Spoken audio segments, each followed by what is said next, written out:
₹60 visual घे. हा भात 220 झालेला आहे. आणि आम्ही बाहेर गावावरून आणि बाहेर राज्यातून सुद्धा या ठिकाणी माथा घेऊन तयार झालेलो आहे. आणि आता गिरायकी जवळपास सुरू झालेली आहे आणि महागाई वाढल्यामुळे कमी मार्जिनमध्ये हा धंदा करावा लागत आहे. आणि कम पडल्याने पाणी थंड हा देतात.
गरीबाचा फ्रीज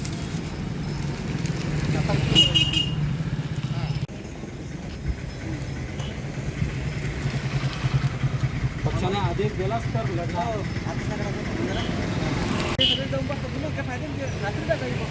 रात्री मी टाकणार आहे 10 वाजता माझी फक्त मला ऑफिस टाकू दे.